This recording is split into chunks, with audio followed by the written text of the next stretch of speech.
Estamos con la doctora Amelia Franchi, médica, neumonóloga, médica internista, médica sanitarista, y una competencia, porque ella tendría que estar acá y yo allá, porque ella es periodista médica. En realidad, ya como médica me tendría que reportear a mí, me tendría que decir, señor, ¿usted qué diablos, los periodistas, qué diablos hacen por la salud? ¿Ustedes pujan por la salud, se preocupan por la salud? Yo le tendría que decir, yo sí, pero con los otros periodistas no sé qué pasa con la salud. No sé si le dan importancia. Doctora, ¿le da importancia al periodismo usted como médica? ¿Cómo estás? Buenas noches. Mira, yo creo que es muy importante desde el punto de vista de cualquiera de las situaciones que nos pasan, como la salud, la educación, la información a las personas, ¿no es cierto?, la comunicación hacia el otro. Creo que salud es necesario comentar, comunicar, explicar y que la gente pueda entender lo que sucede, poder, lo que llamamos nosotros empoderarse, tomar el conocimiento para saber cuándo ir al médico, cuáles son las enfermedades que más están en este momento, cuándo hay que vacunarse, cómo, por qué. Y yo creo que los periodistas seguro que actúan muy a favor de la salud cuando pueden comentar y charlar todas estas cosas. Yo creo que los periodistas y que la comunicación tiene mucho, mucho que ver con que estemos con las personas para que aprendan a cuidar su salud, que esto creo que es la primera parte de todas, ¿no? ¿Ha escuchado en estos últimos meses algún periodista decir que estamos en épocas de vacunación, si la vacunación... Yo lo digo. ¿No Sí, ha sí, escuchado? sí. ¿Ha escuchado? Yo no escuché a nadie. Sí, yo he escuchado algunos programas han dicho, bueno, ahora viene la gripe, viene la vacuna antigripal, todavía no llegó. Hoy llegaron las vacunas acá por lo menos acá en la zona, y es poco lo que se dice. Por eso lo que tenemos que bregar los periodistas es sumar todo esto y cuando comunicamos, comunicar con claridad y comunicar con, digamos, con el fundamento necesario de lo que es real. A veces tenemos problemas porque se comunican algo como, salió una vacuna para el cáncer. Sí, esto lo escuchaste, supongo, en algún momento. Y no es así, no hay una vacuna para el cáncer de pulmón, sino que hay una medicación que se utiliza cuando hay un cáncer de pulmón. Entonces, creo que dentro de la comunicación en salud debemos ser claros, debemos ser concretos y hablar en el idioma que nos puedan comprender, ¿no es cierto? Y además tener el fundamento de dónde uno saca esa base de datos. Esto es importante y eso a veces veo que hay alguna problemática al respecto. Se dice, apareció una droga nueva para tal enfermedad, y resulta que todavía no está escrito o no está confirmado con seguridad. Eso creo que tenemos que tener todo esto bien confirmado y que todos los periodistas, todos los que hacen comunicación, deben buscar las fuentes reales, las fuentes verdaderas de los temas. Doctor, usted acaba de decir de que recién llegó la vacuna acá a la zona, Sí. Estamos hablando del pueblo de General Estamos San hablando Martín, del antigripal. Del antigripal, recién llegó aquí al pueblo de General San Martín. ¿Qué importancia tiene aplicarse en términos, yo creo que estamos un poco atrasados con la aplicación de la vacuna, bueno, pero eso es una opinión mía. Sí. ¿Qué importancia tiene aplicarse la vacuna antigripal? ¿Qué importancia tiene aplicarse la vacuna contra el neumococo y a qué tipo de ciudadanos, de personas corresponden ambas vacunas? Bien, la importancia de la vacuna antigripal ya se ha demostrado que baja muchísimo la posibilidad de que yo tenga una gripe. Una cosa es un resfrío, otra cosa es una gripe. El resfrío es aquellos síntomas donde uno tiene moco, dolor de cabeza, sensación de malestar, dolor de huesos. Eso es un síndrome, es un resfrío simple. En cambio, una gripe es aquella que viene con 40 grados de temperatura, mal estado general, dolor en todo el cuerpo. Y eso tiene que ver con los virus que vienen. Los últimos virus, cuando hay vacunas, es porque se va viendo cómo vienen todos los países, en Europa, en Estados Unidos, cuál fue lo que más en ese momento impactó para la gripe, que cepa le llamaban, como si fuera el apellido de las personas. Sí, tenemos gripe, pero gripe de tipo H1N1, H2N2, H5N7, se les pone este apellido. ¿Por qué? Porque vamos sabiendo qué pasó en Europa, qué pasó en Estados Unidos, y entonces la vacuna se realiza en el momento en que viene la época otoñal. Es cierto lo que vos decís, estamos un poquito atrasados, debería ser en marzo, pero vino atrasada porque hubo algunas otras gripes en algunos de los países que te nombro que produjo algunas situaciones donde no estaba en la vacuna esa cepa, ese apellido. Entonces se crearon todos estos apellidos, se hicieron la vacuna y llegaron. Al país ya llegaron, falta todavía, ya está en marcha, ya apareció la vacuna y ya están vacunando. Pero no solo eso, esta es la semana del 25 de abril en adelante, es la semana latinoamericana de la vacuna, de la vacunación. Entonces, estamos en la semana latinoamericana de la vacunación para que todo el mundo sepa la importancia que tiene vacunarnos, no solo del antigripal, sino de una serie de vacunas que hacen que no tengamos un montón de enfermedades. Si nosotros vacunamos a mucha población, nos vamos a encontrar con que va a bajar la cantidad de gripe que tengamos, ¿sí? En cantidad de que vos puedas contagiarte de una gripe. Por supuesto que hay veces que la gente se vacuna y dice, pero yo me resfrié, pero me di la vacuna hoy, en 5 días estoy con resfrío, con moco, con una gripe. Lo que pasa es que la vacuna tarda entre 10, 12 días, 15 en hacer los anticuerpos que necesitamos en el cuerpo para defendernos de esos gérmenes, ¿no es cierto?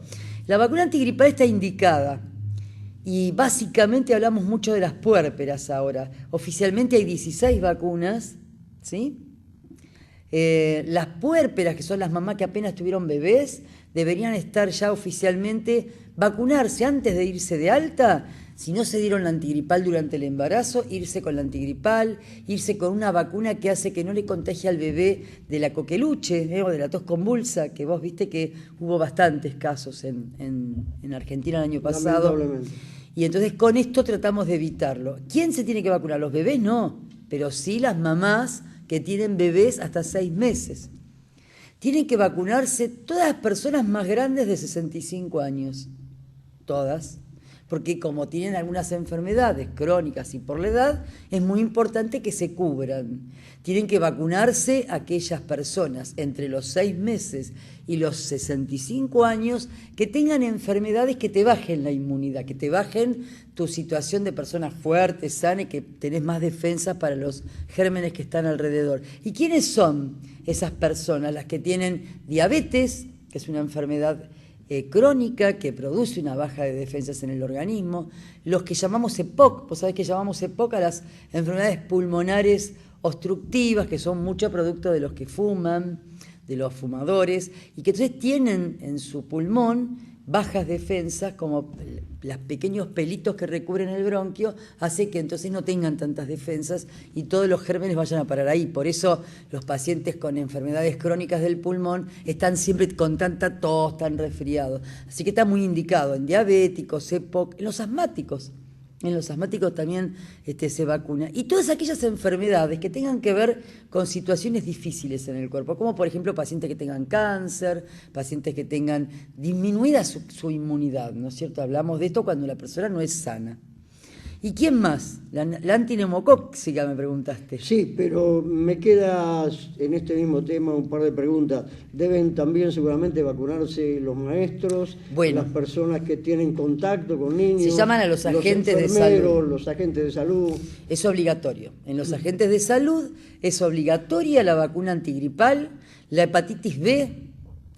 Esta es obligatoria también para todos los agentes de salud y actualmente, hace ya un año, desde el año pasado, está en forma oficial. Quiere decir que todas las personas, tengan o no tengan enfermedades, deben darse la hepatitis B, porque tenemos una alta mortalidad, una alta incidencia de hepatitis, de pacientes con hepatitis B, y entonces ya se la puede dar todo el mundo. Ya ha demostrado que no podés contagiarte de hepatitis B si te das la vacuna. Sabes que la hepatitis B es el contagio es a nivel sexual y a nivel de las transfusiones. Entonces, hepatitis B. ¿Qué le damos obligatoriamente a los agentes de salud, a los que están en comunidades cerradas, por ejemplo, a los que están en las cárceles, a los que están en lugares, en los geriátricos, donde hay mucha gente, no solo a los pacientes, sino a todos los agentes que están trabajando en ese lugar?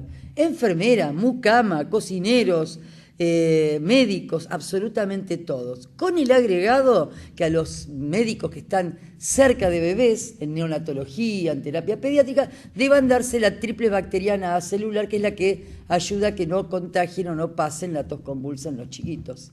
Le decía a la doctora que no deberíamos olvidarnos de hablar del neumococo, que lo habíamos pronunciado, y de la importancia que tiene ese tipo de vacuna, sobre todo para las personas mayores de edad, como en mi caso. Doctora, ¿qué importancia tiene vacunarse contra el neumococo? El neumococo es un germen que produce muchas de las neumonías. Cuando uno viene el invierno y produce neumonías, hay neumonías a neumococo que son muy graves. O sea, tenemos un riesgo de mortalidad, como en algunas neumonías. Desde que se descubrió la vacuna antineumocóxica, que ahora hay la que tiene 23 serotipos, llamamos, o apellidos, y otra que es nueva que tiene 13. Pero eso es un poco complicado de explicar. Lo que sí voy a explicar es que en este momento lo oficial es que todo paciente con patología respiratoria debe darse una vacuna antineumocóxica. Más allá de la edad que tengan. Más allá de la edad que tenga. Yo tengo un paciente con EPOC, tengo un paciente con asma, tengo un paciente alérgico, tengo un paciente diabético.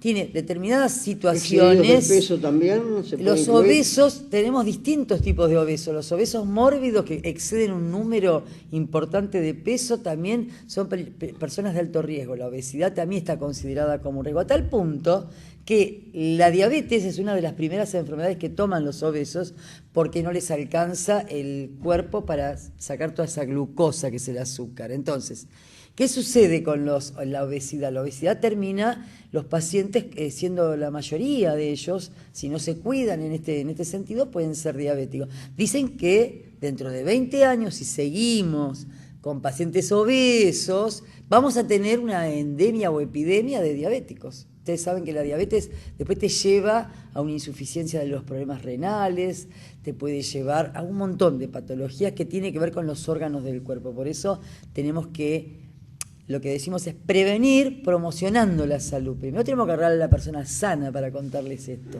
Después podemos prevenir aunque tuvieras algún problema, pero necesitamos que la gente sepa cómo cuidarse, cómo alimentarse, cómo comer, cómo hacer ejercicio, porque hay factores de riesgo que hacen que las personas se enfermen después.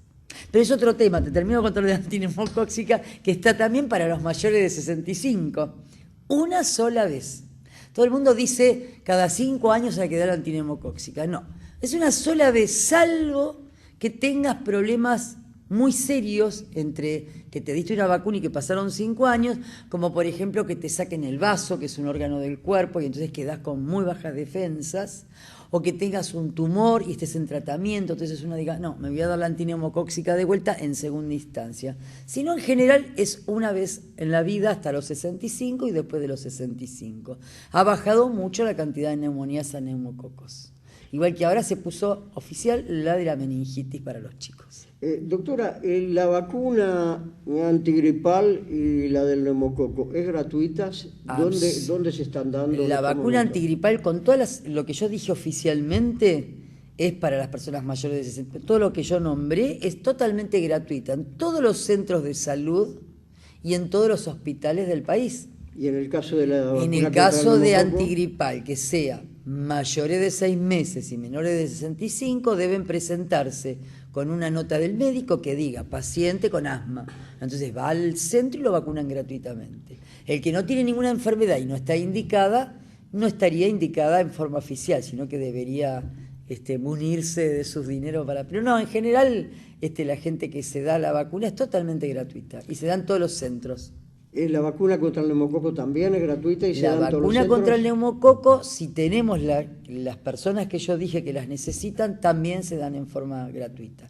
Hay un sector que es PAMI, pacientes mayores de 70, que todos tienen PAMI, que directamente avisan por televisión, por radio, dónde y cuándo, y en general ellos se vacunan en las farmacias, a cobertura de la obra social. También contra el neumococo, de eso estamos hablando. Por supuesto, sí. ¿Sabés por qué le hago esta pregunta? Porque el año pasado yo traté de vacunarme en la sala de primeros auxilios de Villa Lynch. Sí. Yo tengo, me imagino que se dará cuenta, más de 65 años, y me dijeron que para vacunarme contra el neumococo tenía que llevar una receta del médico. Que diga que tenés alguna enfermedad o mayor de 65 años. ¿Por qué tengo que estar enfermo para vacunarme? No, pero el año pasado, tenés razón, y el año pasado no estaba todavía tan oficialmente dicho. O sea que ahora a los 65 años te la dan directamente. Vos vas al lugar donde te vacunaste para la gripe y te preguntan, ¿tienen antineumocóxica? No, no me la di nunca, entonces se la vamos a dar. Bien, si no me la dan en algún lugar, en alguna sala de privacidad, ¿por qué voy a volver a ir? Por capricho nada más, ¿no? Porque no puedo pagarme la vacuna. No, no hace falta que la pagues. Vení a verme. Vení a verme y te damos la vacuna en mi hospital. Digo yo, en el caso de no que me la quieran aplicar en una sala de privacidad. Llevas un certificado que diga que tenés 65 años y alguna Y patología en caso que de que tengas. no quiera llevar un certificado, porque considero que no corresponde. Enojate. Enojate y decir, yo tengo más de 65 años y quiero la vacuna antineumocóxica porque corro riesgo. O sea, que hago un escándalo ahí me tienen que vacunar. Listo. Si no, que llamen la policía. Ustedes La escucharon hepatitis a la B, doctora. la hepatitis B es totalmente gratuita también. Hay que darse la hepatitis B.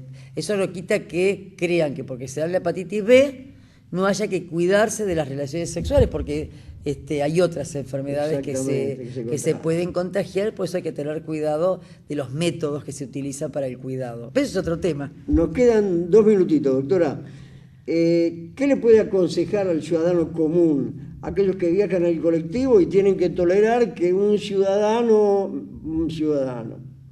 no llegó a ser ciudadano, Escupan en el suelo. imaginariamente un ser humano, pegue un estornudo y la saliva de él llegue hasta la puerta del coche? Esa es una ¿Ese ciudadano qué tiene que hacer? Es una de las primordiales cuestiones que tienen que hablar los periodistas cuando estamos en el aire con algún tema, porque justamente hay que saber un par de cositas.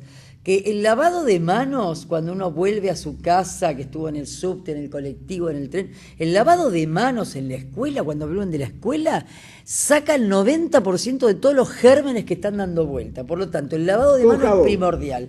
No hace falta ni tener gel ni alcohol. Si no hay alcohol, que eso es rápido en algún lugar donde no hay jabón, sino con jabón, lavado de manos y estamos sacando el 90% de los gérmenes. Cuando estamos resfriados o engripados y tenemos estornudos y tos, de ahí se contagian, de esas pequeñas partículas que contagiamos. Entonces se usa el codo. El codo es nuestro, por lo tanto, estornudo en el codo, toso en el codo, porque es la única manera de no contagiar. Escucharon a la doctora. Entonces, por mi salud, por favor, aquellos que viajan en colectivo junto conmigo, para estornudar no le cuesta nada, en vez de hacer... y si no, agarran la pañoleta y se la ponen así todo y tapan. O si no llevan siempre un trapito y enseguida... Pero no lo tienen en el piso, porque si no, No lo también tienen en el contagian. piso, pónganlo en el bolsillo. En el bolsillo, Como hago yo en este exactamente. momento. Exactamente.